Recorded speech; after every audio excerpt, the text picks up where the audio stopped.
গায়ক জুবিন গাৰ্গ আমাৰ পৰা আঁতৰি গ'ল খোদা। এই ৰব্বুল আলমিন তেওঁক তুমি স্বৰ্গগামী কৰিবা ৰব্বুল আলমিন। ইয়া আৰহামাৰ ৰাহিমিন ইয়া আকৰামুল আকৰামিন।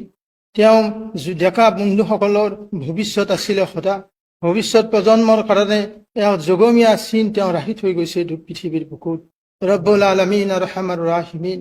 আৰু যিমানবোৰ এনেকুৱা গায়ক এনেকুৱা দেশৰ গৌৰৱ আছে সকলোকে তুমি হেফাজতে ৰাখি পুণ্যৱান কামৰ পিনে ধাবিত কৰিবা খোদা। ইয়া ৰব্বুল আলমিন। আৰু ইয়াতে যিসকল আছে আল্লাহ উপস্থিত দুহাত তুলিছে, তুমিতো অন্তৰ্জামী হয়, তুমি আলিমুল গাইব হয়, তুমি প্ৰত্যেকেৰ দিলেৰ খবৰ জানা খোদা। আল্লাহ প্ৰত্যেকেৰ মনেৰ ভাববোৰ বুঝি নিজা নিজা মনৰ আশা আকাংক্ষাবোৰ তুমি পুরা করে দিবা আল্লাহ। আনেওয়ালা ভূত ভবিষ্যতে আল্লাহ আমার দেশত যাতে কোনো ধরনের বিপদকালীন অবস্থা নহয় আল্লাহ, অন্য দেশে আমার উপর কোনো যাতে আক্রমণের কোনো ব্যবস্থা নকৰে, যাৰ দ্বাৰা আমি ক্ষতিগ্ৰস্ত হওঁ আল্লাহ, সেনেকুৱা যাতে কোনো নহয় তাৰ কাৰণে আমাক সকলোকে তুমি তৌফিক দিবা আল্লাহ। আৰু এনেকুৱা সাহস গোটাই দিয়া আল্লাহ, আমি আমাৰ দেশৰ গৌৰৱ যাতে আমি কঢ়িয়াই আনিব পাৰো। ইয়া রাব্বুল আলামিন আরহামার রাহিমিন। সাল্লাল্লাহু তাআলা আলা খাইরি খালকি أصحابه وبارك وسلم.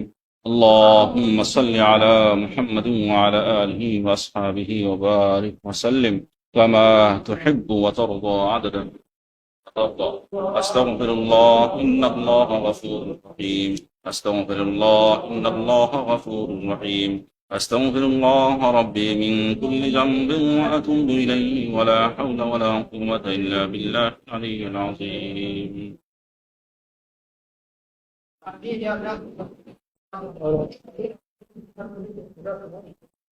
রব্বুল আলমিন এই মহাপুরুষের দরবারত আমি একত্রিত হয়ে আল্লাহ এই অনুষ্ঠানের মুরব্বী হাদিব আলহাজ ফরিদ আলী সাহেব আৰু সেক্ৰেটাৰি আৰু অন্য আমাৰ হাদিমবোৰ ইয়াতে একত্ৰিত হয়ে আল্লাহ তোমাৰ ওচৰত প্ৰাৰ্থনা জনাইছো খোদা। ইয়া ৰব্বুল আলমিন এই মহাপুৰুষৰ জৰিয়া বিশ্বৰ যত মমিন মমিনা, যত হিন্দু মুছলমান বিভিন্ন সাম্প্ৰদায়িক ভাই ভনী আমি একত্ৰিত মিলিত মোহব্বতৰ মাজেৰে আমাৰ দেশত আমি চলি আছো। হে খোদা, সেই দেশৰে গৌৰৱ ৰব্বুল আলমিন